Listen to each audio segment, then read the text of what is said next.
परमेश्वर का धन्यवाद करता हूँ इस सुंदर समय के लिए। आगे वचन को मनन करेंगे थोड़ी देर। मैंने जैसे पिछले दिनों में आपसे कहा कि हम इब्रानियों की पत्री में से हम कुछ वचन के मनन हम करेंगे। आज हम पढ़ेंगे इब्रानियों की पत्री पहला अध्याय, उसका 4 और 5 आयत को पढ़िएगा।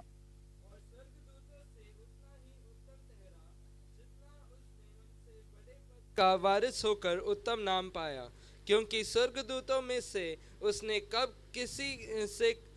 किसी से कहा, तू मेरा पुत्र है, आज तू मुझसे उत्पन्न हुआ, और फिर यह, मैं उसका पिता हूँगा और वह मेरा पुत्र होगा।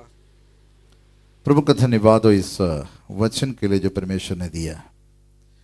इब्रानियों की पत्री मैंने पिछले दिनों में पिछले हफ्ते इब्रानियों की पत्री में कुछ बातें आपको बताया। जो पहले 3 आयत के बारे में आपको मैंने बताया था कि हमसे कौन बात कर रहा है, जो हमसे बात कर रहे हैं उसका गुण क्या क्या है, ऐसे विषयों के बारे में पिछले दिनों में मैंने बात किया था।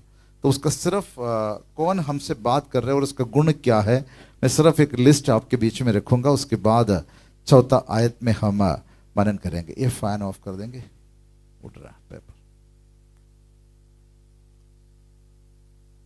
जो हमसे बात कर रहे हैं उसका गुण क्या क्या है, ये प्रभु का वचन हमें बताते हैं पहले 3 आयतों में। पहला अध्याय की पहले 3 आयतों में इन बातों के विषय में लिखा है।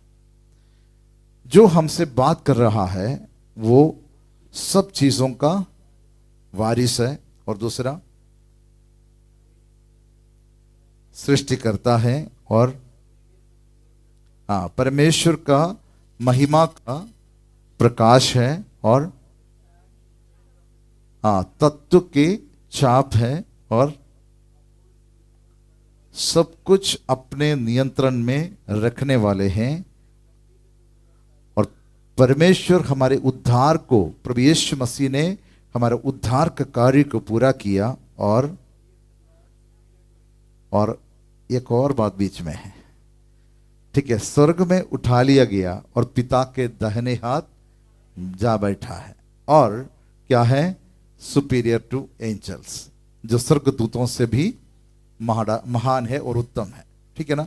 इतनी बातें हैं जो मुझसे और आपसे बातचीत करते हैं, उसका क्वालिटी यह है। ठीक है ना। इतना जो 7-8 बातें जो यहां पर लिखा है, जो मैंने बताया है, वो हमसे जो बात कर रहा है उसका गुण यह है। मैंने आपको कहा था कि पुराना नियम में कौन बात करता था? परमेश्वर। किसके जरिए बात किया? भविष्यद्वक्ताओं के जरिए और नबियों के जरिए। कैसे बात किया? थोड़ा थोड़ा और भांति भांति में बात किया। अलग अलग समय पर जितना चाहिए था उतना ही बातें वो किया है। लेकिन आज नया नियम में परमेश्वर ने क्या किया है? हमसे पुत्र के द्वारा बात किया है। पुत्र के द्वारा जब बात किया है तो परमेश्वर ने सब कुछ हमारे बीच में क्या कर दिया? प्रकट किया है। तो इब्रानियों की पत्री का एक मुख्य विषय जो है यह है कि परमेश्वर प्रभु यीशु मसीह की उत्तमता को प्रकट करना, या श्रेष्ठता। यीशु मसीह बाकी सब से क्या है? श्रेष्ठ है या उत्तम है। इन बातों के विषय में बताना है। तो यहां पर 4 आयत में हमने जो पढ़कर पिछले दिनों में समाप्त किए थे, वो आयत ये था कि वो स्वर्गदूतों से भी उत्तम है। स्वर्गदूतों से भी उत्तम है। अभी स्वर्गदूतों के विषय में हमें सोचना पड़ेगा कि स्वर्गदूत बड़ा है, हम बड़े हैं, या स्वर्गदूत बड़ा है, या यीशु मसीह बड़ा है। ठीक है। कई विचार है, कई ये बातें जो लेखक को लिखना क्यों पड़ा है उसका भी एक कारण है। पुराने समय पर कलीसियाओं के बीच में स्वर्गदूतों को भी आराधना करने के एक समय आ गया था। ऐसे हालात जो हैं कलीसिया के बीच में उत्पन्न हुई, तो लेखक को इस बात को लिखना पड़ा कि स्वर्गदूतों को भी आज्ञा दिया गया है कि प्रभु यीशु मसीह की आराधना करने के लिए। तो कौन बड़ा है? यीशु मसीह उत्तम है या बड़ा है? ठीक है। अगर हमारे विषय में कहा जाए कि स्वर्गदूत बड़े हैं कि हम बड़े हैं? हम बड़े हैं। हम कैसे बड़े हैं? उसका पुत्र होने का अधिकार परमेश्वर ने दिया, और फिर भी स्वर्गदूत बड़े हैं ना। एक स्वर्गदूत का ताकत कितना है? अगर एक बाइबल का एक वचन के आधार पर मैं बता रहा हूं, 1,85,000 पुरुषों की ताकत किसमें है? एक स्वर्गदूत में। तो फिर हम बड़े हैं कि स्वर्गदूत बड़े? ठीक है, सामर्थ्य में वो बड़े हैं। ठीक है, दोनों परमेश्वर की सृष्टि है। स्वर्गदूत को भी परमेश्वर ने सृष्टि किया और हमें भी परमेश्वर ने सृष्टि किया है। लेकिन वचन में इब्रानियों की पत्रिका जी इस अध्याय की जो आखिरी आयत में, हम उस बात में पढ़ेंगे बाद में, वहां पर लिखा है स्वर्गदूतों को परमेश्वर ने क्या किया है? सेवा टहल करने की आत्माएं ठहराए हैं। ठीक है, जो उद्धार पाने वालों की सेवा करने के लिए उनको ठहराया हुआ है। ठीक है, तो स्वर्गदूत हमारी सेवा में हैं। हमसे छोटे हैं बड़े हैं वो तो बात अलग है, लेकिन परमेश्वर ने एक नियुक्ति उनके जीवन में दिया है कि वो क्या करे? उद्धार पाने वालों के सेवा करे। ताकत में स्वर्गदूत जो है हमसे काफी बड़े हैं। ठीक है, ताकत में। ठीक है, हमारी ताकत कितना है? उस स्वर्गदूत की ताकत 1,85,000 पुरुष का ताकत एक स्वर्गदूत में है। तो ठीक है, ताकत में तो पक्का है वो बड़ा जरूर है, लेकिन हमारी सेवा के लिए स्वर्गदूतों को परमेश्वर ने क्या किया? खड़ा कर दिया है, ठहराया है। ठीक है, तो यहां पर हमसे बड़ा है ये कोई सवाल नहीं है, लेकिन यहां पर प्रभु यीशु मसीह की जो उत्तमता के विषय में कहते हैं कुछ बातें, जो पहला अध्याय से मैं ज्यादा बोलने के लिए नहीं चाहूंगा, लेकिन कुछ बातें जो लिखा है कि यीशु मसीह स्वर्गदूतों से क्यों उत्तम है। सबसे पहली बात, सिर्फ वही बात को पढ़ना है। पहला अध्याय की 5वीं आयत पढ़िए।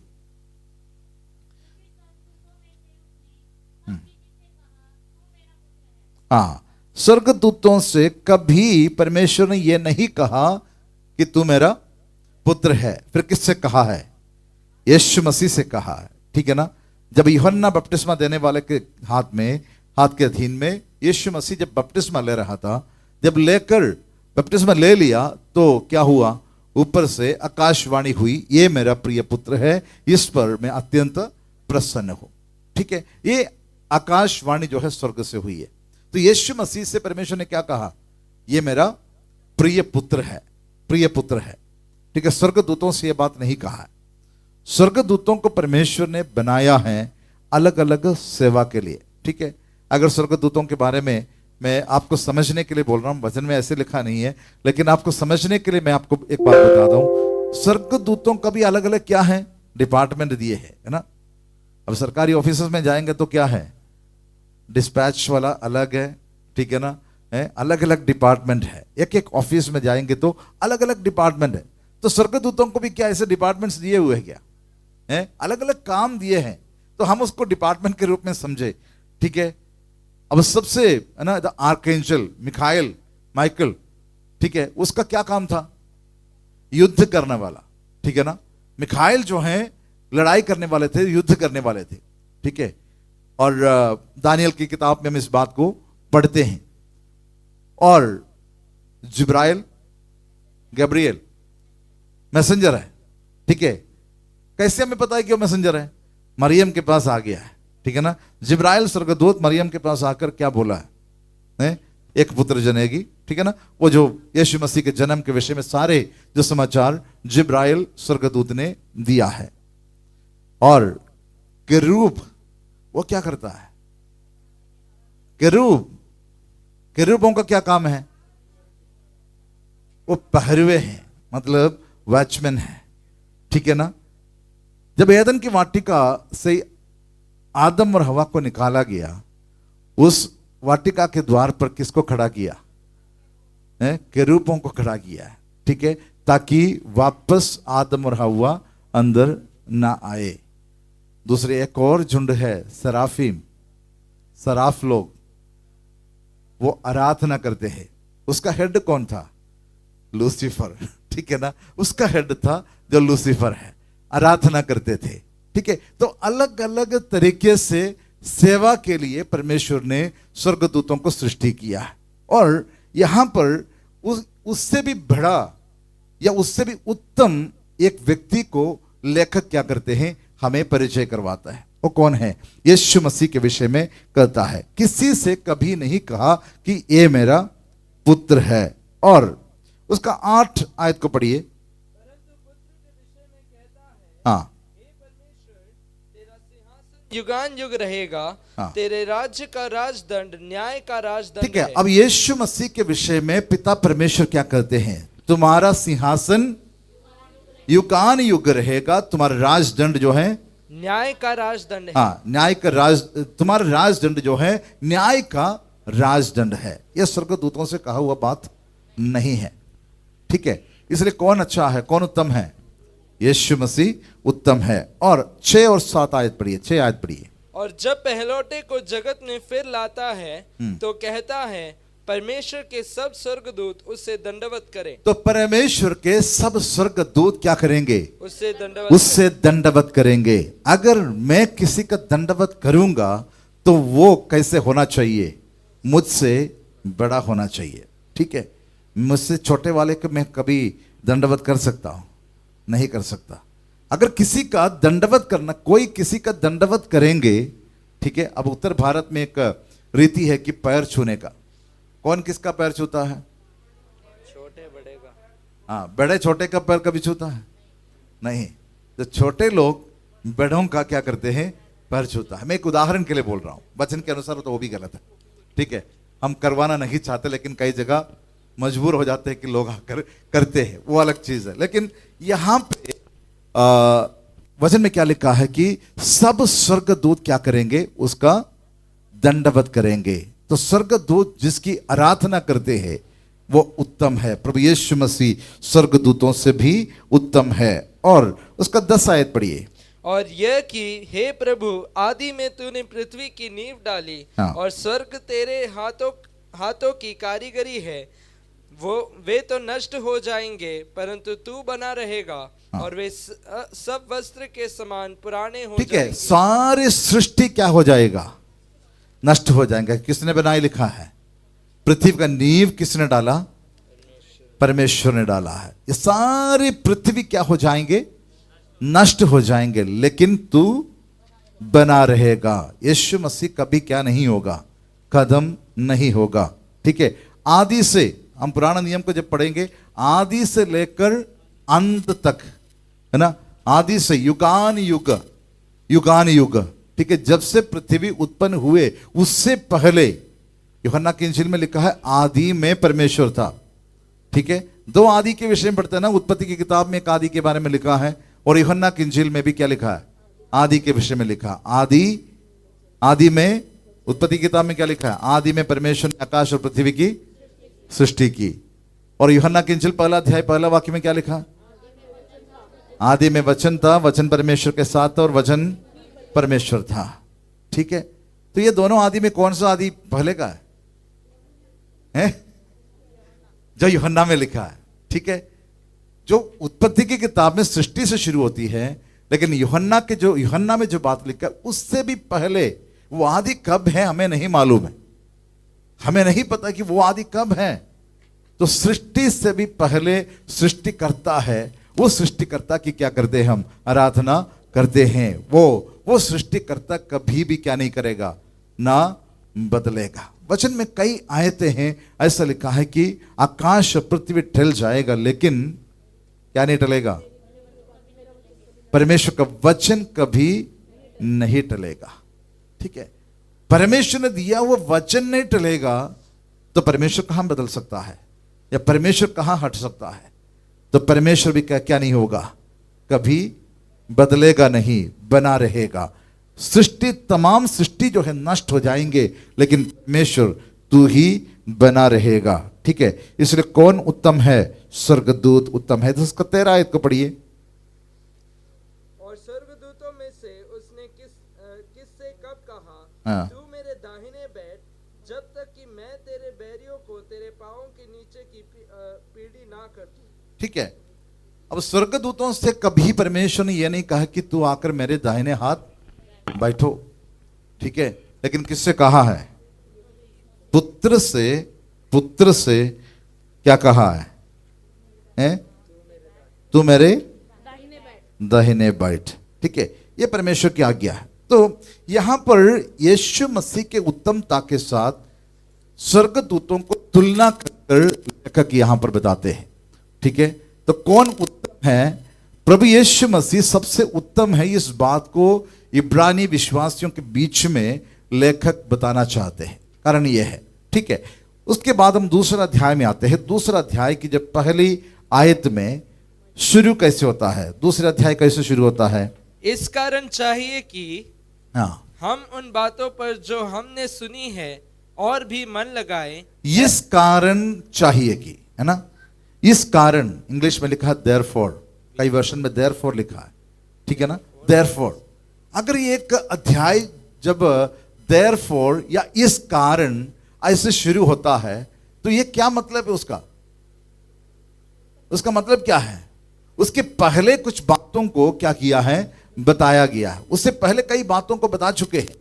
उस कारण या इस कारण क्या करे? चाहिए कि क्या करना? हम उन बातों पर मन हाँ, उन बातों को हमने सुनी है जो हमने सुनी है और भी मन लगाए। जो हमने सुनी है और भी क्या करे? मन लगाए। ठीक है, ये वचन जो है दूसरा अध्याय में जो है ये लिखा है कि एक चेतावनी के रूप में लिखा गया है।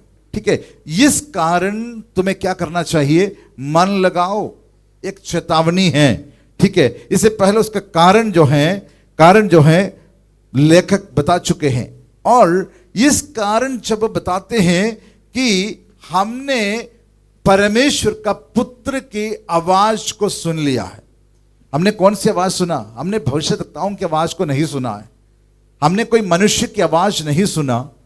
हमने स्वर्गदूतों की बातों को नहीं सुना। लेकिन हम जिसकी आवाज को सुना, कौन है वो पुत्र है।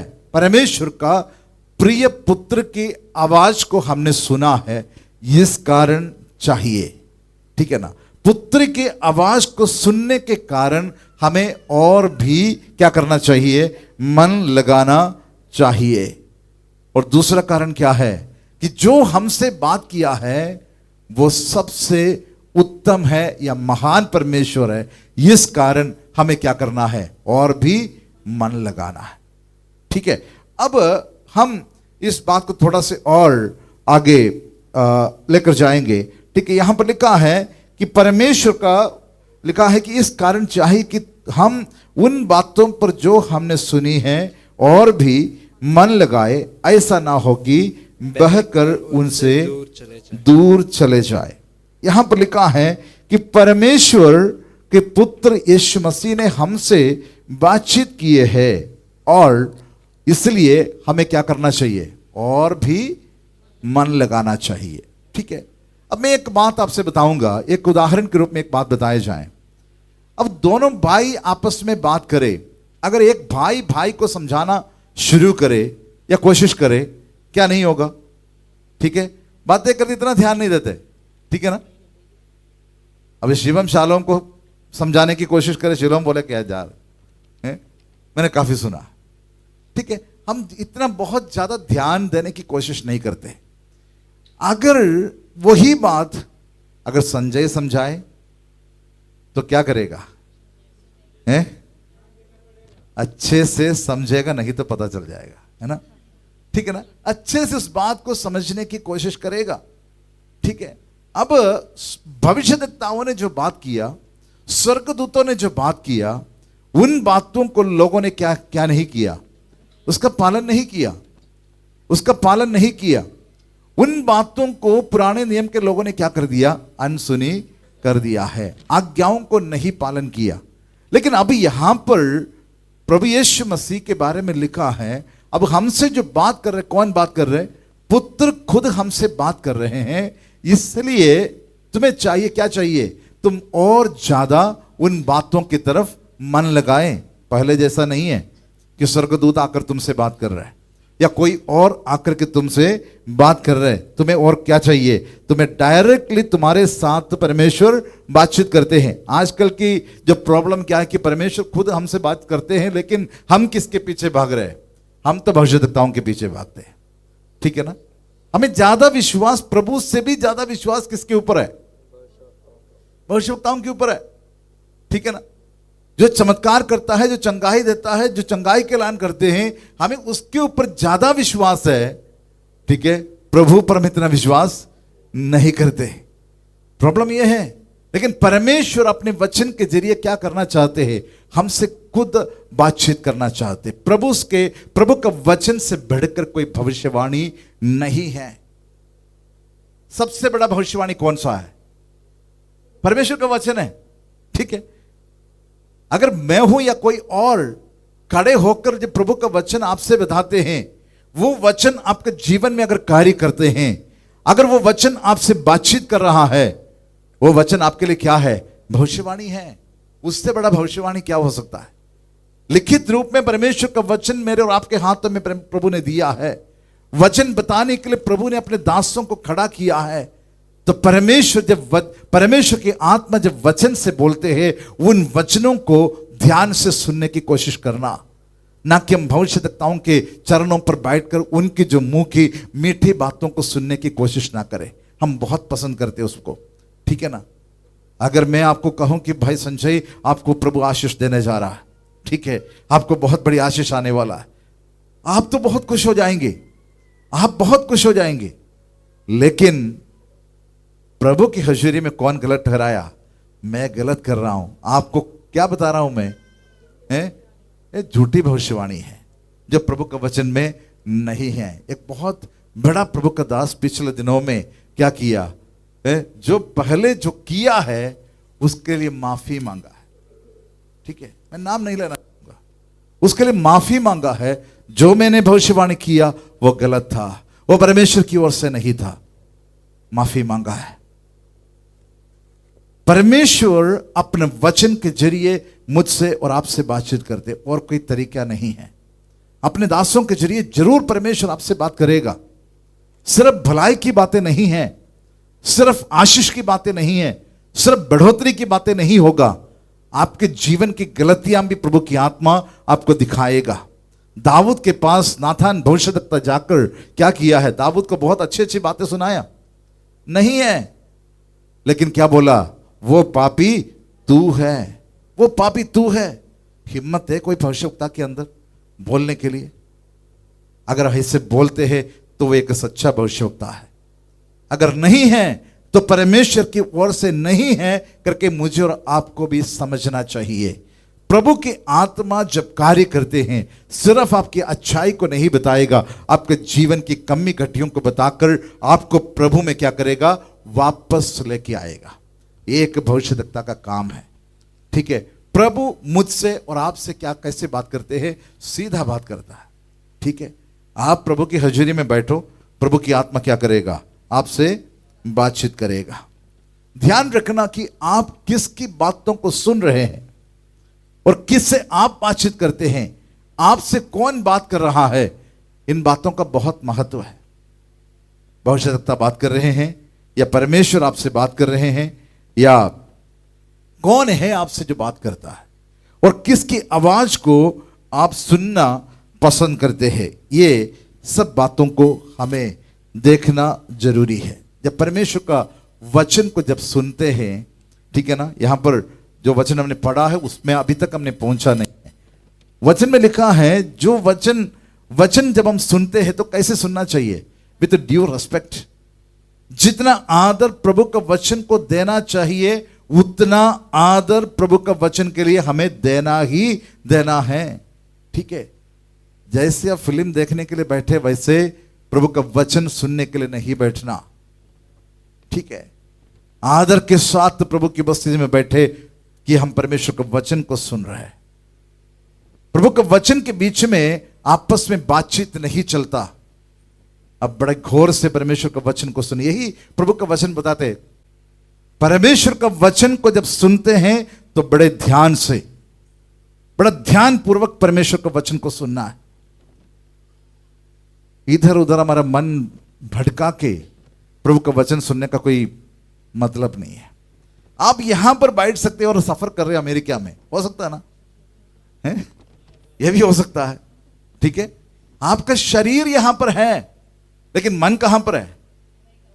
कहीं और है, ठीक है। मुझे नहीं पता कि आप लोगों का मन कहां पर है। मैं यहां पर खड़े होकर गला फाड़ के प्रचार कर रहा हूं। आप में से कितने लोग उन बातों को ध्यान से सुन रहे हैं और अपने जीवन में अमल करते हो? मुझे नहीं मालूम, मैं अपना ड्यूटी कर रहा हूं। ठीक है, एक प्रचारक जब एक बार यहां पर प्रचार करने के लिए आया था चंडीगढ़ में, तो उसने एक बात कहा, बहुत लोग बैठे हुए थे। उसने कहा जिसको नींद आ रहे आराम से सो जाओ, ठीक है, जिसको उठकर जाने का मन करते हैं उठ के चले जाओ, ठीक है, जिसने प्रभु का वचन सुनना हो वो जागते हुए बैठ जाए, ठीक है। क्योंकि प्रभु की उपस्थिति में आकर कईयों को क्या मिलता है? बड़ा सुकून मिलता है, बहुत अच्छा नींद आते हैं, ठीक है, यहां पर शांति है, प्रभु की उपस्थिति है, आराम से सो जाएंगे, ठीक है, अगर आप उस मकसद के साथ आते हो, ठीक है। प्रभु का वचन बड़ा ध्यान से सुनिएगा, ठीक है।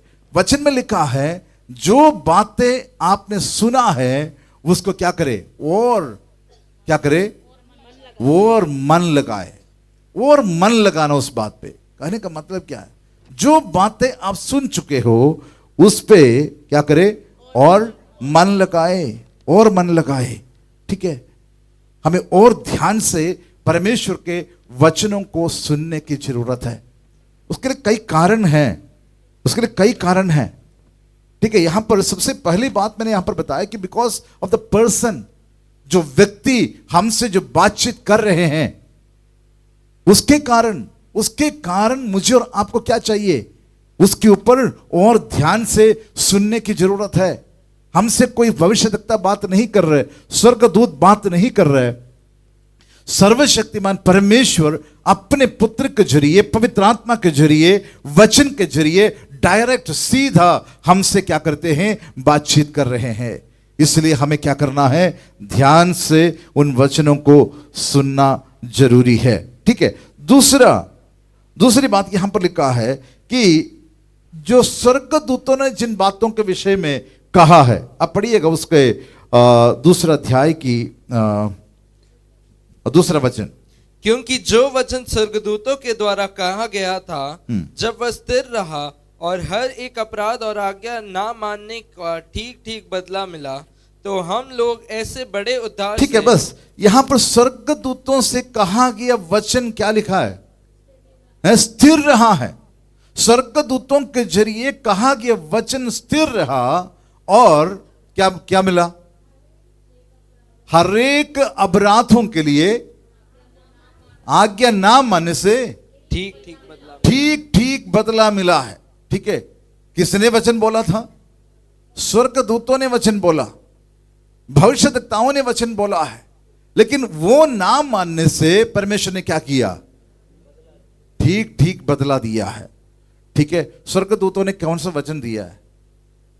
आपको मालूम है कौन सा वचन दिया? अब पढ़िए प्रेरितों का काम उसका 7 अध्याय की 53 आयत 7:53, एक्ट्स चैप्टर 7:53।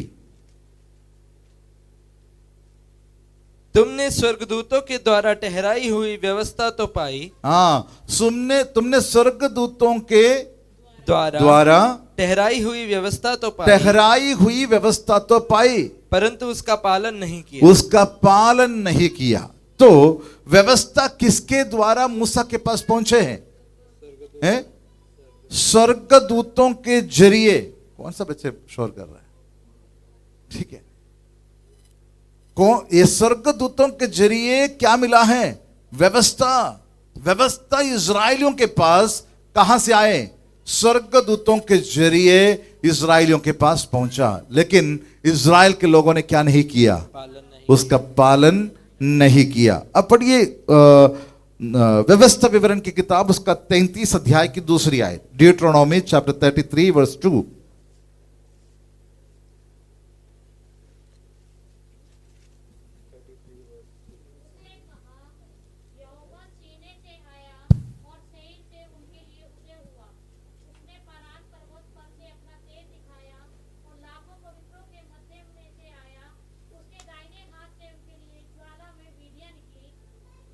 हाँ, ठीक है। लाखों पवित्र, क्या लिखा है?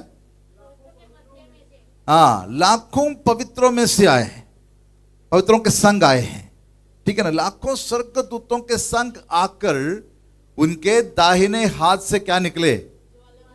ज्वाला में विधियां निकली है। तो स्वर्गदूतों का भी एक हिस्सा था जो व्यवस्थाएं मूसा के पास पहुंचाने के लिए, ठीक है, मूसा के पास व्यवस्थाएं पहुंचाने के लिए स्वर्गदूतों का भी एक हिस्सा है, एक रोल है, ठीक है। तो उन स्वर्गदूतों ने कहा गया वो वचन कैसा रहा है, स्थिर रहा, और उसके आधार पर परमेश्वर ने लोगों को क्या दिया, दंड भी दिया है। अभी जो दंड है उससे बढ़कर पुराना नियम में क्या दिया गया, दंड दिया, उसमें कोई माफी नहीं था, है ना, माफी नहीं था। कैसे कैसे दंड दिया है, पुराना नियम का दंड कैसे था, आंख के बदले आंख था, ठीक है ना, हाथ के बदले हाथ, दांत के बदले दांत, ठीक है। जो जिस अंग से पाप करते थे या जिस अंग से गलत काम करते थे वही अंग काट दिए जाते हैं या मार दिए जाते हैं, ठीक है। तो ऐसे सजा स्वर्गदूतों के जरिए दिया गया, वचन के आधार पर दिया गया है। लेकिन आज हमें और ज्यादा मन लगाने की जरूरत है। किस लिए मन लगाने की जरूरत है, किस लिए मन लगाने की जरूरत है, क्योंकि हमसे कौन बात कर रहा है, प्रभु यीशु मसीह हमसे बात कर रहा है, प्रभु यीशु मसीह हमसे बात कर रहा है। जब स्वर्गदूतों ने बात कर इतना सजा दिया गया तो परमेश्वर खुद बात करके कितना ज्यादा मिलेगा हमें, यही सोचने का है, ठीक है। अगर स्वर्गदूत ने और भविष्यद्वक्ताओं ने बोला वो वचन के आधार पर परमेश्वर ने लोगों को दंड दिया है, तो आज परमेश्वर खुद बात करने के बाद, इतना कार्य परमेश्वर मेरे और आपके जीवन में करने के बाद, अगर फिर भी हम वचन के अनुसार नहीं चलते, अगर वचन को हम नहीं सुनते, तो परमेश्वर कितना अधिक सजा मुझे और आपको देगा। इस बात को हमें ध्यान करना है। इसलिए लेखक इस बात को कहते हैं कि जो तुम सुन चुके हो उन बातों के ऊपर और ज्यादा क्या करे, मन लगाए, और ज्यादा मन लगाना है, ठीक है। और ज्यादा मन लगाना का एक और कारण है, उसको पढ़िए, दूसरे वचन को और पढ़िए। क्योंकि जो वचन स्वर्गदूतों के द्वारा, सॉरी, पहले वचन को पढ़िए। इस कारण चाहिए कि हम उन बातों पर जो हमने सुनी है और भी मन लगाएं, ऐसा ना हो कि बहकर उनसे दूर चले जाएं। ऐसा ना हो कि बहकर उनसे दूर चले जाएं। दूर चले जाए। हमें परमेश्वर का वचन को, वचन के ऊपर और मन लगाने की जरूरत क्या है, हम बहकर क्या ना हो जाए, उनसे दूर ना चले जाए। इसका मतलब क्या है कि बहकर दूर चले जाना है,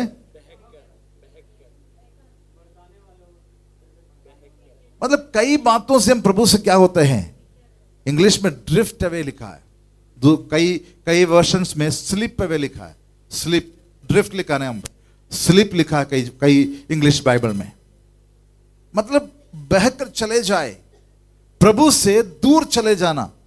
अगर वचन को मन लगा करके ना सुना तो क्या हो जाएंगे, हम प्रभु से दूर हो जाएंगे, ठीक है। अब हम बचपन से मसीह लोग हैं, कई लोग तो कई पीढ़ियों से मसीह है, कई पीढ़ियों से, चौथा पीढ़ी है मेरे बीवी पेंटेकोस्टल विश्वास में, आज जो भी काफी पीढ़ी हो गया मेरे ख्याल से, ठीक है। कई लोग यहां पर बैठे हैं जो काफी पीढ़ियों से क्या है, मसीह है। लेकिन कितना वचन हमारे अंदर है, प्रभु कभी भी ये बात को नहीं पूछेगा कि तुम कितना पीढ़ी है, ठीक है ना, तुम मसीह में कौन सी पीढ़ी है, यह कभी परमेश्वर नहीं पूछेगा। लेकिन परमेश्वर जरूर उसके लिए सजा जरूर देगा, आप इतनी देर हो गए वचन सुनने के बावजूद भी तुम सुधरे नहीं, ठीक है ना, इसके लिए जरूर मार मिलेगा, पक्का है। लेकिन ये परमेश्वर के लिए महत्वपूर्ण नहीं है कि आप कौन सी पीढ़ी है, चौथा है, पांचवा है, छठवां है, ये कोई मतलब नहीं है। लेकिन आपके अंदर परमेश्वर का वचन कितना है और आप कितना परमेश्वर का वचन को ध्यान से सुनते हो, ठीक है। हम बचपन से ही परमेश्वर का वचन को सुनते हैं, प्रचार इतना सुन चुके हैं, वचन इतना सुन चुके हैं। संडे स्कूल हमारा केरला में है तो पहला कक्षा से लेकर 11वीं 12वीं कक्षा तक संडे स्कूल पढ़ाते हैं। जो बच्चा 12वीं कक्षा तक संडे स्कूल पढ़ चुके हैं एक बाइबल स्कूल से बीटीएच करके निकलने के बराबर है, ठीक है। इतना अच्छा संडे स्कूल ये सब कुछ होने के बाद भी अगर हम लोग प्रभु का वचन को गौर से नहीं सुनते या ध्यान से नहीं सुनते हैं, तो पक्का है परमेश्वर की सजा के हम योग्य हैं, हम दंड के योग्य हैं। हमें दूर, परमेश्वर से दूर होने का चांसेस है। इसलिए लेखक कहते हैं कि और भी मन लगाए। हम वचन को सुन चुके हैं, वचन पढ़ चुके हैं, कई भाषाओं में हमारे हाथों में बाइबल है, लेकिन हम क्या हो गए, हमें अब क्या हो गया है, हम परमेश्वर के वचन से धीरे धीरे दूर हो रहा है। ठीक है, अब इस बात को ध्यान रखना कि आप कितने अच्छे थे जब प्रभु के हजूरी में आप जब आए। आपकी शुरुआत कितना अच्छा था, कितना जोश के साथ तब प्रभु के हजूरी में आप चलते थे, कितना जोश के साथ आप वचन को पढ़ते थे। लेकिन धीरे धीरे क्या हो रहा है, हम प्रभु के वचन के ऊपर मनन करना, ध्यान रखना, यह सब कुछ हमारे जीवन में कम होते जा रहा है। वचन पढ़ने के लिए कितना इंटरेस्ट था पहले, ठीक है, सुबह सुबह उठकर वचन लेकर बैठ जाना, पढ़ना, मनन करना, प्रार्थना करना। क्या वही जोश आज भी आपके जीवन में है या नहीं? यह वचन मुझसे भी बात करता है, वचन मुझसे भी बात करता है। हम परमेश्वर को वचन को पढ़ने के लिए इतना इच्छुक थे, इतना ज्यादा प्रभु का वचन को पढ़ते, किताबें पढ़ते थे और प्रचार को सुनना। कोई भी मीटिंग है तो उस मीटिंग में जाना। प्रभु का वचन हम कितना ध्यान से सुनते हो? आज प्रभु का आत्मा आपसे एक ही बात करते हैं, जो आप सुन चुके हैं उसमें क्या करे, और भी मन लगाए। नए नए कुछ वचन को सुनाने से फायदा नहीं है। जो आप सुन चुके हो उसमें और क्या करना है, और भी आपने मन लगाना है। आपने क्या क्या वचन सुना है? हमने बहुत वचन गहराई से हम क्या करते हैं, हम सुन चुके हैं। ये ड्रिफ्ट अवे, हम जब बहकर चले जाना, उसका मतलब ऐसा लिखा हुआ है कि लेखक का मन में जैसे किश्ती जो पानी में होता है या समुद्र के किनारे एक बोट या एक नैया होते हैं, ठीक है, अगर उसको रोकने के लिए क्या करते हैं, ऐसे छोड़ देते हैं, ऐसे रुक जाएगा, क्या करेगा, लंगर डालता है, कहने मतलब एक रस्सी से क्या करेगा, बांधते भी है ना, किनारे पर बांधते भी है। बोट को अगर खड़ा करना है एक जगह, उसको बांधते हैं। अगर नहीं बांधे तो क्या हो जाएगा, किनारे पर नैया लाने के बाद में अगर उसको बांध करके नहीं रखेगा, उसको क्या हो जाएगा, उसको जब हवा आते हैं, लहरें आ जाएगा, थोड़ा बहुत पानी हिलना शुरू करेगा, वो क्या हो जाएगा, बहकर चला जाएगा, पानी के अंदर चला जाएगा। वही एक विश्वासी का हाल है।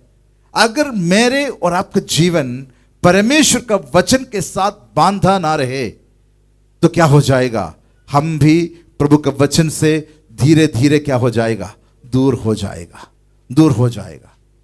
लेखक इस बात को कहते हैं, मेरे और आपका जिंदगी परमेश्वर के वचन के साथ बांध करके रखना है, ताकि हम प्रभु से बहकर या वचन से बहकर दूर ना चले जाए।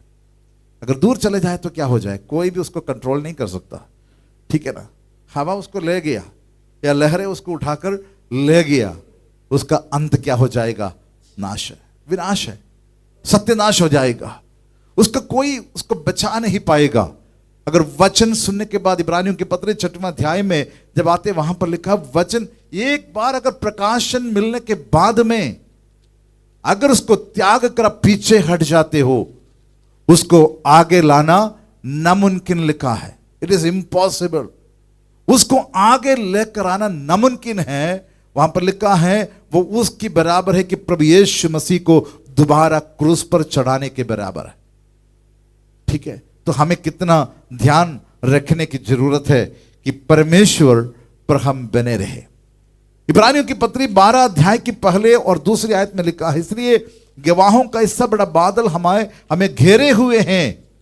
क्या करना है, सब रोकने वाली वस्तु, उलझाने वाला पाप सब छोड़कर क्या करना है, जिस दौड़ में हमें दौड़ना है, धीरे से दौड़ो और विश्वास की कर्ता और पूर्ति करने वाला यीशु की ओर क्या करे, ताकते रहे। हमारा जीवन जो है यीशु मसीह के ऊपर फोकस्ड होना चाहिए, केंद्रीकृत होना चाहिए, तभी हम रुक पाएंगे। या परमेश्वर के वचन पर केंद्रीकृत हो, परमेश्वर के वचन पर फोकस रख के चले, तो मेरे और आपका जीवन अच्छा हो सकता है या सुधार सकता है, या प्रभु के वचन के अनुसार हम अपने जीवन को क्या करें, आगे बढ़ा सकते हैं। तो हमारा जीवन कभी बहकर जाने वाला ना हो, हमारे बच्चों को जीवन कभी प्रभु के वचन से दूर ना चले जाए। अगर दूर ना भेजना चाहते हो आप, क्या करना पड़ेगा, बच्चों को वचन सिखाए। अपने घर में प्रभु का वचन बच्चों को सिखाया जाए, बहुत जरूरी है, बहुत जरूरी है। वचन सिखाए जाए, वचन पढ़े, घर पे प्रार्थना करे, अपने बच्चों के लिए प्रार्थना करे। अगर नहीं तो बच्चे क्या करेगा, आपके वचन को भी नहीं सुनेगा, धीरे धीरे धीरे क्या हो जाएगा, बह के चले जाएगा, बह के चले जाएगा। ठीक है, अभी यहां पर पंजाब में मैं कई बार बोलता हूं कि मां बाप को भी पता नहीं होता कि बच्चे कहां पर है, खासतौर पर लड़के कहां पर होते, बच्चों को, मां बाप को पता नहीं। मैं कई घरों में जाता हूं, पूछता हूं बेटे कहां पर है, अब भी तो इधर था, अभी पता नहीं, ठीक है ना, अब भी इधर था, कहां गए आपको पता नहीं। आपको पता होना चाहिए कि आपका बच्चा कहां जा रहा है। अगर नहीं तो प्रभु से वो दूर हो जाएगा। अगर प्रभु के वचन के आधार पर हम उस बच्चे को बढ़ाएंगे, वो बच्चा कभी भी ऐसा नहीं करेगा, आपको बिना बोलकर घर से नहीं जाएगा। ये पक्की बात है, नहीं जाएगा, बोलकर जाएगा कि मैं यहां पर जा रहा हूं। उसमें क्या है, हम विश्वास कर सकते हैं वो बच्चा प्रभु से दूर ना हो जाएगा। हमारे घरों पर परमेश्वर का वचन सिखाना शुरू करें। जो वचन आपने सिखा चुके हैं उनको बार बार पूछो, और मन लगाकर उनसे सीखने के लिए कहो। ठीक है, हम एक बार बोलकर छोड़ने की बात नहीं है परमेश्वर का वचन। बच्चों को क्या करना है, जो वचन पढ़ा, हम तो कंपटीशन के लिए हमने क्या करते हैं, अब पीछे हमारा कंपटीशन हुआ, ठीक है, मैं कहता हूं कि बच्चे सब इतना अच्छे पढ़कर आए, बहुत अच्छे तरीके से वचन को पढ़ा, सीखा, और मां बाप ने भी बहुत उत्साह के साथ क्या किया, वचन सिखाए, किया ना, कर दिया है। क्या वो बातें आज भी हमारे जीवन में है? कंपटीशन के लिए तो सिखाया, लेकिन कंपटीशन के बाद क्या है? अब तो कंपटीशन आना है 1 साल के बाद, तब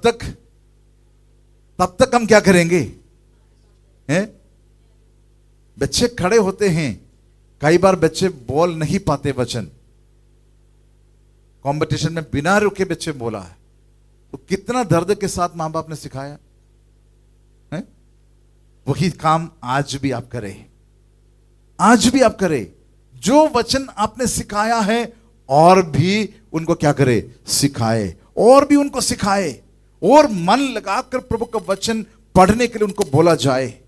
हमने परमेश्वर के वचन को सुना है, उन वचनों को क्या करे, और भी क्या करे, मन लगाए, और भी मन लगाए। जितना हम मन लगाए हुए हैं उतना हमारे लिए क्या नहीं है, काफी नहीं है, काफी नहीं है। हम बड़ा आलसी होकर के प्रभु का भवन में आते हैं, ठीक है, आना पड़ेगा इसलिए आते हैं, या पादरी का सवाल आएगा तब आते हैं, ठीक है, नहीं तो एक रीति है हमारा, इतवार को चर्च जाना है तो जाना पड़ेगा। नहीं है, ऐसा नहीं है। प्रभु का भवन में परमेश्वर की आराधना आत्मा और सच्चाई से खुद करने के लिए आना है, किसी के कहने से नहीं, किसी को दिखाने के लिए नहीं, एक रीति के अनुसार भी नहीं, बल्कि परमेश्वर की आराधना सच्चाई और आत्मा से करने के लिए। जो वचन आप पिछले दिनों में सुन चुके हैं उसमें और भी मन लगाकर परमेश्वर का भवन में आ जाए, तब आप आशीषित होंगे, तब परमेश्वर भी आपको क्या करेगा, आशीष देगा। उसमें कोई संदेह नहीं है। प्रभु का वचन कहता है कि और भी मन लगाए। ये अंतिम दिनों में हम इस बात को सोचना कि क्या क्या वचन हम सुन चुके, ठीक है ना, प्रभु सर्वशक्तिमान परमेश्वर के वचनों को हमने सुन चुके हैं। क्या वचन है? उद्धार का वचन हम सुने, उद्धार का वचन हम सुन चुके हैं। इतना उद्धार का वचन सुना, ठीक है, क्या हमारे उद्धार के बारे में आप चिंतित है कि आप बड़े आराम से बैठे हो कि हमने उद्धार पा लिया, ठीक है, सब कुछ सही चल रहा है अभी, ऐसा है? चिंतित है आप अपने उद्धार के विषय में, है या नहीं है? कई लोग नहीं है, ठीक है, अगर नहीं है तो चिंता करना पड़ेगा। प्रभु का वचन कहता है अगर आप अपने उद्धार के बारे में निश्चिंत रहे, यही वचन में लिखा है ना, है वो वचन जरा पढ़िए, उसका 3। तो हम लोग ऐसे बड़े उद्धार से निश्चिंत रहकर कैसे बच सकते हैं? ऐसे बड़े उद्धार से निश्चिंत रहकर कैसे बच सकते हो? हम लोग निश्चिंत है अभी। क्यों निश्चिंत है? हम कलीसिया में आते हैं, प्रभु के वचन को सुनते हैं, हम विश्वास करते क्या यीशु मसीह को अपने मुक्तिदाता के रूप में ग्रहण किया, हमने उद्धार पा लिया है, तो अब सब कुछ क्या है, ठीक हो गया है? नहीं है। आप अभी तक भी उद्धार की सिद्धता में क्या नहीं किया, पहुंचे नहीं है। उद्धार की सिद्धता में आप पहुंचे नहीं हो। आपको और भी मन लगाना है, और भी चिंतित रहना चाहिए कि आपको उद्धार के लिए। फिलिपियों की पत्री में पौलुस कहता है डरते हुए और कामते हुए अपने अपने उद्धार के काम को क्या करे, पूरा करे। अपने अपने उद्धार के काम को पूरा करना कैसे पूरा करेंगे आप? डरते हुए और कामते हुए। तो एक एक दिन की जिंदगी में आपको डर है कि प्रभु मेरे जीवन से प्रसन्न है या नहीं? क्या प्रभु मेरे जीवन से हमारा जीवन प्रभु के सन्मुख ग्रहण योग्य है या नहीं? जो मैं कर रहा हूं, कह रहा हूं, जो व्यवहार मेरा है, जो चाल चलन मेरा है, क्या प्रभु के सन्मुख ग्रहण योग्य है या नहीं? कभी इस बात के बारे में सोचते हो? हम बड़े आराम से चल रहे कि हम प्रभु का संतान है ना? परमेश्वर ने इतना बड़ा सौभाग्य दिया कि हम परमेश्वर के संतान बन चुके हैं, उद्धार पा चुके हैं, बपतिस्मा ले चुके हैं। लेकिन हमारे जिंदगी में, व्यक्तिगत जीवन में आप कितना सोचते हो कि मेरा जीवन प्रभु के सन्मुख कैसा है? वचन बताते डरते हुए और कामते हुए। हर दिन प्रभु की हजूरी में कामना जरूरी है। डर के साथ प्रभु की उपस्थिति में आना जरूरी है। डर के साथ परमेश्वर का वचन को सुनना जरूरी है। डर के साथ प्रभु का वचन को मनन करना जरूरी है। पिछले दिनों में जो वचन को आप सुन चुके हैं उससे और भी मन लगाए। याद करो कौन सा वचन आप सुने हैं। मन फिराव का वचन को आपको सुनाया गया, फिर भी हम गलतियां करते हैं। उद्धार का वचन को सुनाया गया, फिर भी हम प्रभु से दूर हो चुके हैं। उद्धार पाने के बाद भी प्रभु के वचन पर हम नहीं चलते। ऐसे कलीसियाओं के साथ यूहन्ना प्रकाशित वाक्य में बातचीत करते हैं। 7 कलीसियाओं का नाम लेकर प्रभु की आत्मा यूहन्ना के जरिए बातचीत किया। मन फिराओ तो तुम्हें यह प्रतिफल मिलेगा। और आखिर में यह भी लिखा, जिसका कान है वो सुन ले, जिसका कान है वो सुन ले। आज प्रभु का वचन आपके लिए ही प्रभु परमेश्वर बातचीत करते हैं। पूर्व युगों में भविष्यद्वक्ताओं के जरिए थोड़ा थोड़ा और भांति भांति में परमेश्वर ने बातचीत किया। आज परमेश्वर का प्रिय पुत्र यीशु मसीह के जरिए, पवित्र आत्मा के जरिए मुझसे और आपसे परमेश्वर की आत्मा बातचीत करते हैं। अगर हम उसकी बातों को ध्यान नहीं रखते हैं, अगर हम उसकी बातों के ऊपर मन नहीं लगाते, अगर हम उसके वचनों के ऊपर हम नहीं चलते, हम तो दंड के योग्य हैं। हम दंड के योग्य हैं। यह मत समझना कि हर हफ्ते चर्च आने से आप स्वर्ग में जाएगा, हर दिन प्रार्थना करने से स्वर्ग में जाएगा। प्रभु आपसे माफ तो जरूर करता है, लेकिन जरूर इस बात को भी याद रखना, डरते हुए कामते हुए अपना अपना उद्धार का काम को पूरा कर। दूसरा किसी को ना देखो। आप मुझे आपने देखने की जरूरत नहीं है ना, किसी और को देखने की जरूरत नहीं है। क्या करना है? अपने अपने उद्धार। आपको फोकस किस बात पे है? मैं सुनील के उद्धार पर फोकस करके कोई फायदा नहीं है। अगर मैं उन पर फोकस करके मैं अपने जीवन को खत्म करूं, कोई फायदा नहीं है। मुझे अपना उद्धार के बारे में ज्यादा चिंता है। जरूर मैं बताऊंगा लोगों से उद्धार के विषय में, लेकिन मुझे ज्यादा चिंता किसके बारे में है? मेरे अपने विषय में, अपने अपने उद्धार के विषय में। इसके बीच में बीवी बच्चे भी नहीं आएगा, उस चिंता के बीच में बीवी बच्चे भी नहीं आएगा। कोई भी है ना, मैं जाऊंगा, मुझे कोई पक्का नहीं मेरे बीवी जाएगी, मेरे बीवी जाएगी उसको पक्का पता नहीं कि मैं जाऊंगा कि नहीं जाऊंगा, मेरे बच्चे स्वर्ग में जाएंगे मुझे कोई गारंटी नहीं है। क्या करना पड़ेगा? अपने अपने उद्धार के विषय में डरते हुए, कामते हुए उसके ऊपर और भी मन लगाए, मन लगाए। अगर इनको बता चुके हैं, वचन बता चुके हैं, सिखा चुके हैं, अब चलना हमारा अपना काम है। आज भी सिखा रहा हूं, आज भी बता रहा हूं, चलना मुझको और आपको चाहिए। वचन आप कितनों से सुनते हो, कितने लोगों से वचन सुनते हो, खुद भी पढ़ते हैं, और भी मन लगा के पढ़े, और भी मन लगा के पढ़े, ताकि आप नाश ना होने पाए। और एक और वचन पढ़कर मैं समाप्त करूंगा। उसका तीसरा वचन एक और बार फिर पढ़िएगा। तो हम लोग ऐसे बड़े उद्धार से निश्चिंत रहकर कैसे बच सकते हैं, जिसकी चर्चा पहले पहल प्रभु के द्वारा हुई और सुनने वालों के द्वारा हमें इसका निश्चय हुआ। आगे, और साथ ही परमेश्वर भी अपनी इच्छा के अनुसार चिन्हों और अद्भुत कामों और नाना प्रकार के सामर्थ के कामों और पवित्र आत्मा के वरदानों के बांटने के द्वारा इसकी गवाही देता है। हाँ, केवल इतना ही नहीं कि परमेश्वर ने हमें वचन दिया और क्या किया है?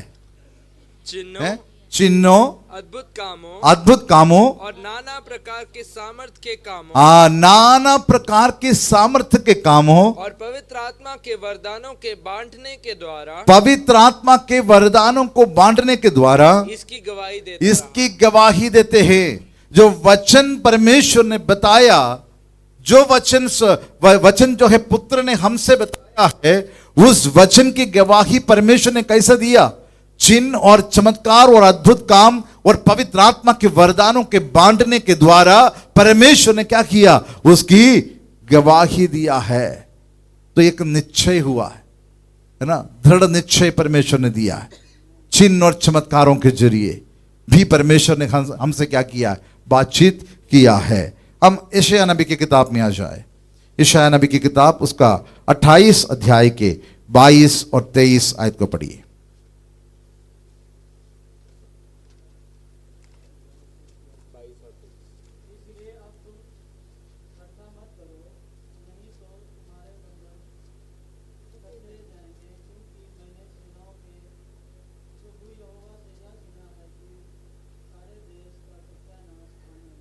एक बार फिर से पढ़िए जोर से। इसीलिए अब तुम ठट्ठा मत करो, इसलिए अब तुम क्या नहीं करना? ठट्ठा मत करो।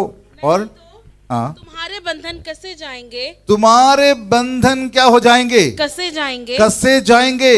क्योंकि मैंने सेनाओं के प्रभु यहोवा से यह सुना है कि सारे देश का सत्यानाश ठाना गया है। ठीक है, सारे देश का सत्यानाश ठाना गया है। वचन क्या कहते हैं? इसलिए क्या नहीं करें हम? ठट्ठा नहीं करना। ठीक है, मजाक नहीं है। ठट्ठा करना मतलब दूसरों को, है ना, മലയാളത്തിൽ പരിഹാസികളായിരിക്കരുത്, है ना। हिंदी में क्या बोले भैया? परिहास कर सकते हैं, बेइज्जत करना या मजाक उठाना किसी का, ठीक है, ठट्ठा करना, परमेश्वर का ठट्ठा करना, ठीक है, ये सब बातें वचन कहता है ऐसा मत करो, ऐसा मत करो। क्यों ना करे? तुम्हारा बंधन क्या हो जाएगा? कसे जाएंगे। किसके साथ कसे जाएंगे? किसके साथ कसे जाएंगे? हैं? किसके साथ कसे जाएंगे तुम्हारा बंधन? वचन के साथ तो है नहीं। अगर आप ठट्ठा उठाते हो, ठट्ठा करते हो, मजाक उठाते हो, दूसरों का बेइज्जती करते हो, परमेश्वर का ठट्ठा उठाते हो, तो आपका बंधन किसके साथ कसे जाएंगे? वहां पर लिखा है सारे सत्यानाश का। क्या लिखा? पढ़ो ना उस आयत को। सारे देश का सत्यानाश ठाना गया है। सारा देश का सत्यानाश ठाना गया है। ठीक है ना। तो विनाश के साथ तुम्हारा बंधन कसे जाएंगे, विनाश के साथ। इसलिए क्या करना है? सुनना परमेश्वर का वचन। ठीक है, दोनों आयत पढ़ लिया आपने? हाँ, 23 पढ़ो। कान लगाकर मेरी सुनो। कान लगाकर क्या करे? मेरी सुनो। मेरी सुनो। ध्यान धरकर मेरा वचन सुनो। ध्यान धरकर क्या करे? मेरा वचन सुनो। टट्टा उठाने वालों की संगति में नहीं बैठना, यह परमेश्वर का वचन हमें स्पष्ट सिखाते हैं। और क्या लिखा है? मेरा वचन ध्यान धरकर मेरे वचन को सुनो। आज अब कलीसिया के बीच में बैठे, अरे पादरी कितने साल हो गए प्रचार करते, मेरे को यहां पर प्रचार करते करते 36 साल हो गया। ठीक है, कितने सालों से हम सुन रहे हैं।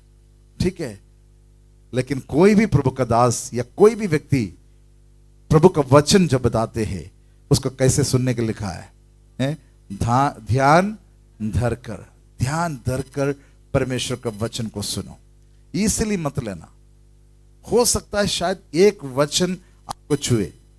जरूरी नहीं है कि आप सारे वचन को समझ पाए।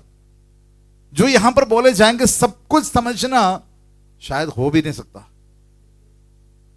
मुश्किल है। लेकिन कुछ बातें आपके जीवन में कार्य कर सकता है। हो सकता है एक वचन आपके जीवन में छुए, कार्य करता है। ठीक है ना? तो परमेश्वर का वचन ध्यान धरकर सुनना है, इसलिए मत लेना है। आराम से बैठकर ठीक है प्रचार करने तो हम सुन रहे हैं, ऐसा नहीं है। ध्यान धरकर सुनना है। हम बचपन में होते थे, यार कब प्रचार बंद होगा, ठीक है ना, ये सोचकर बैठते हैं। आज मुझे नहीं पता कि आप में से कितने लोग ऐसे सोच के बैठा है, ये पादरी कब बंद करेगा। कोई बात नहीं, आप सोचते रहो, मैं तो प्रचार करता रहूंगा। ठीक है, ध्यान धरकर परमेश्वर का वचन को सुने, ध्यान धरकर सुने। और पहला तिमोथी, एक वचन पढ़कर मैं छोड़ रहा हूं, पहला तिमोथी उसका 4 अध्याय उसका 16वां वचन। पहला तिमोथी 4 का 16। अपनी और अपने उपदेश की चौकसी रख, इन बातों पर स्थिर रहे, इन बातों पर स्थिर रहे, क्योंकि यदि ऐसा करता रहेगा तो तू अपने और अपने सुनने वाले के लिए भी उद्धार का कारण होगा। अगर तुम ऐसे करते रहोगे, तुम अपने लिए और अपने सुनने वालों के लिए क्या होगा? उद्धार का कारण होगा। कैसे करने से है? अपनी और अपनी उपदेशों में क्या करे? चौकसी रखना है। आप क्या कहते हो प्रभु का वचन के बारे में, उसका चौकसी रखना है। अपने जीवन के बारे में ध्यान रखना है। ठीक है, तुम ऐसे करने से तुम स्थिर होगा और तुम अपने लिए और तुम्हारे सुनने वालों के लिए क्या बन जाएगा? उद्धार का कारण बन जाएगा। याद रखना, उद्धार का कारण बन जाएगा। क्या आप चाहते हैं कि हम दूसरों के उद्धार के कारण बन जाए? अगर आप चाहते हो कि आप दूसरों के उद्धार का कारण बन जाए, ठीक है, क्या करना पड़ेगा? अपनी जिंदगी का चौकसी रखें। आप कैसे हो? दूसरों को बताना तो बड़ा इजी है ना, दूसरों को उपदेश देना तो बहुत इजी है, लेकिन अपना जीवन की चौकसी करना यह बड़ा मुश्किल है। ठीक है, अपना और अपने जीवन की उपदेश की चौकसी रखे। ठीक है, और नीति वचन की किताब 16 अध्याय 20वीं आयत। नीति वचन पाता है, और जो यहोवा पर भरोसा रखता वह धन्य होता है। एक बार फिर से, जो वचन पर मन लगाता, जो वचन पर मन लगाता वह कल्याण पाता है, वो कल्याण पाता है। और जो यहोवा पर भरोसा रखता वह धन्य होता है, वो धन्य होता है। ठीक है, किसका भला होगा? जो वचन सुनता है, जो वचन सुनता है। ठीक है, जो वचन पर मन लगाता है उसका भला होगा, उसका कल्याण होगा, या वो धन्य होगा। यह परमेश्वर का वचन कहता है। इसलिए जो वचन हम सुन चुके हैं पिछले बीते दिनों में, जो भी वचन हम सुने हैं, उन वचनों के ऊपर क्या करे? और भी मन लगाए, और भी मन लगाए। ठीक है, वचन में कहा है इस प्रकार से, मुझे पूरा याद नहीं है। बिछोने पर पड़े पड़े क्या करना है? क्या करना चाहिए जी? उसका स्मरण किया करो। ठीक है, किसका स्मरण करेंगे? जो वचन आप सुन चुके हो। ठीक है, जो परमेश्वर आपको चलाया है उसका स्मरण किया। बिछोने पे पड़े पड़े, ठीक है, वहां पर भी आप फ्री नहीं हो। ठीक है, उसका व्यवस्था पर रात दिन ध्यान किया करना। ठीक है, कितना वचन है, और भी बहुत सारे वचन है इसके संबंध में हम उठा सकते हैं, वचन सुनने के विषय में। ठीक है, जब कोई तस्सलोनिके की पत्री में लिखा है, जब कोई वचन बताते उस वचन को कैसे सुनना है, कैसे सुनना है। पर पौलुस कहता है जब मैंने उनके बीच में जाकर के प्रचार किया, उन्होंने परमेश्वर के वचन के रूप में स्वीकार किया है। आज आप कैसे स्वीकार कर रहे हैं? ये पास्टर राजू का वचन नहीं है, ये परमेश्वर का वचन है। स्वीकार करना, कैसे स्वीकार करना है? परमेश्वर का वचन के रूप में स्वीकार करना, पवित्र आत्मा के आनंद के साथ परमेश्वर का वचन को स्वीकार करना। यह भी प्रभु का वचन में लिखा है। काफी आयतें हैं, बोलने के समय नहीं है। ठीक है, तो अपने अपने उद्धार का काम को पूरा करें। जो सुन चुके हैं उस पर और भी क्या करे? मन लगाए। ठीक है, जो वचन आज सुने हैं उस पर भी क्या करना है? जाकर मन लगाकर और भी सोचना है, और भी सोचना है। हमारा स्टैंड, और हम कहां पर खड़े, प्रभु में हम कहां पर खड़े, इस बात के बारे में विचार कीजिए। अपनी आंखों को बंद करें, हम प्रार्थना करें। हालेलुया। अपने आप को प्रभु के हाथों में समर्पण करें। हालेलुया। धन्यवाद करते परमेश्वर, धन्यवाद ईश्वर। Hallelujah, hallelujah, hallelujah.